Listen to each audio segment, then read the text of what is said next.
Hello and welcome to IEL Teachers. This is my video on more difficult rearranging formulae. Let's try another question. It says make A the subject of the formula when the equation is 2 bracket 3A minus C bracket closed equals 5C plus 1. So first of all, we'll expand the bracket and this will give us two terms. 2 times 3A will be 6A and 2 times minus C will be minus 2C. And that will give me 5C plus 1. And if I add 2C on both sides, this will actually give me, this will help me get rid of 2C from this side.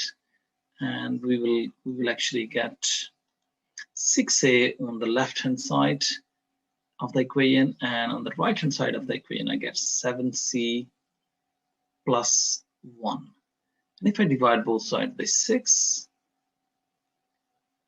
I will get A equals 7C plus 1, all of that over 6.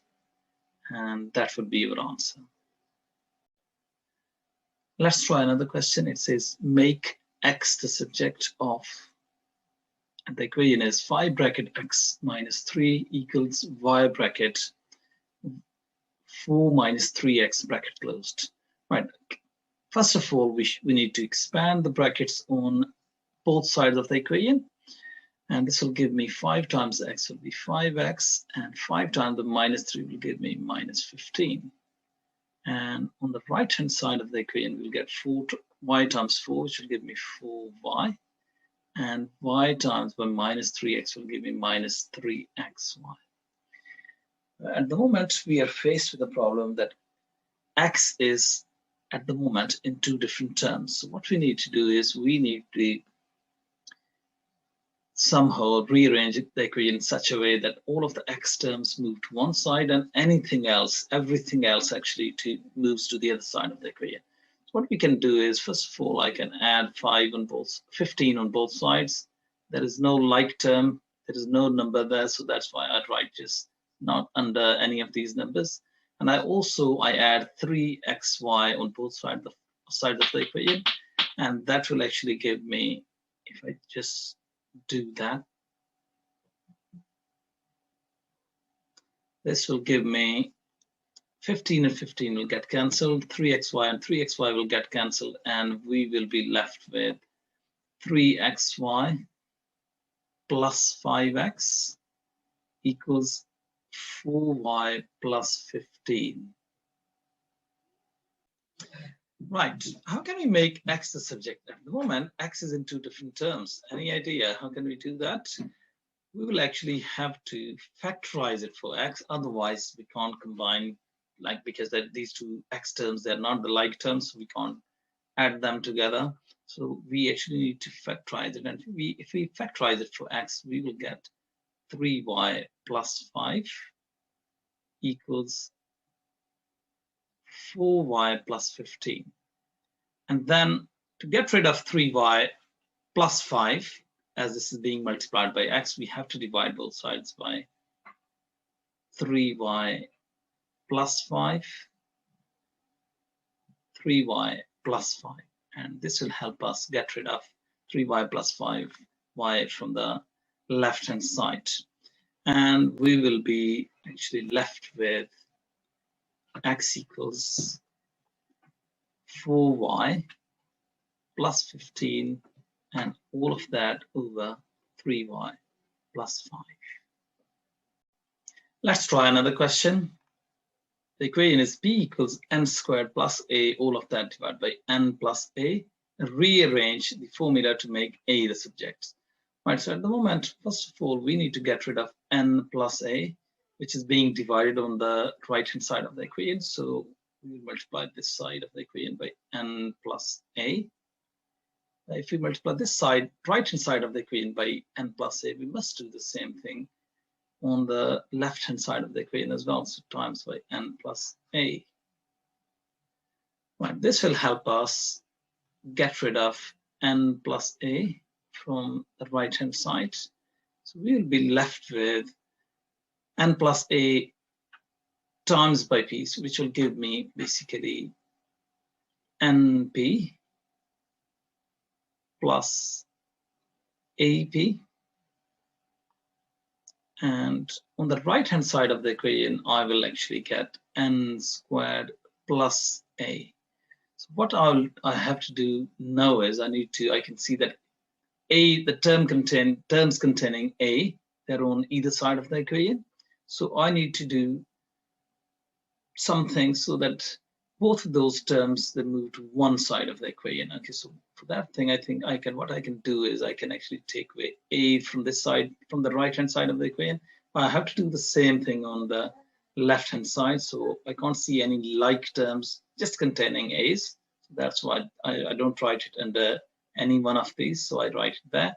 And then I have to get rid of np from the left hand side of the equation. So I do take away np. Again, I'm going to write it there because I can't see any like terms as np. Right, so first of all, I can see that np take away np will get cancelled. A take away a will get cancelled. So we will be left with minus a plus ap. But it's a good idea if I write positive term before the negative term. So I'm going to write ap first and take away a on the left-hand side. And on the right-hand side of the equation, I can see I get n squared minus np. And we're only one step away because we can factorize the left-hand side of the equation for a. And if we actually factorize it, we will get a and bracket p minus 1. Make sure you don't write p minus a equals n squared minus np. Get rid of p minus 1 from the left-hand side of the equation. I will actually divide it by p minus 1. P minus 1. And this will help us get rid of p minus 1 from the left-hand side of the equation. So basically, a has become the subject, and a is actually equal to n squared minus np, all of that divided by p minus 1. Let's try another question. It says, rearrange 1 over u plus 1 over v equals 1 over f to make u the subject of the formula. Give your answer in its simplest form, right? So first of all, to make some more space, I would actually like to get rid of this writing here. Okay, and we need to make u the subject. This is what we need to remember. Okay, right. So first of all, to get at the moment, all of these letters, they are in the denominator. To get rid of the letters in the denominators, what I will do is I would actually look for what's the LCM of u, v, and f. Okay, and that is going to be u, v, f. Okay, so that's why I'm going to multiply the whole of the equation by u, v, f. So u, v, f times by 1 over u plus u, v, f times by 1 over v equals u, v, f times by 1 over f. Right, so this will actually help us get rid of f on the right hand side, v in this term here, this term here, and get rid of u from the first term. Right, so what are we left with? We are left with vf plus uf equals uv.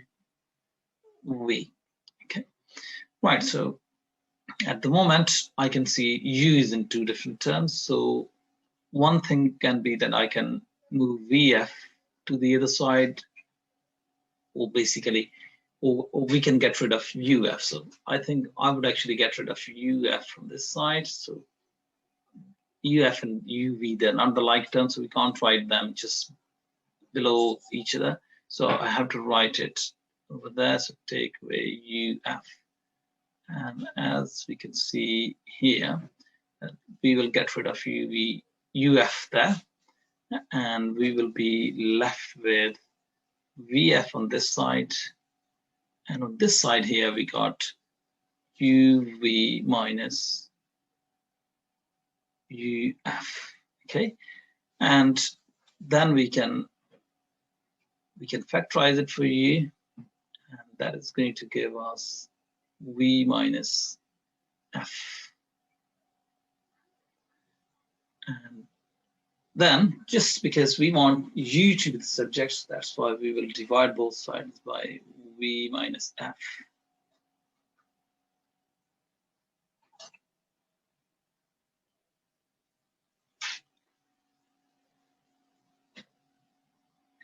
So my final answer is going to be U is equal to VF divided by V minus F. U will be equal to VF, all of that divided by V minus F.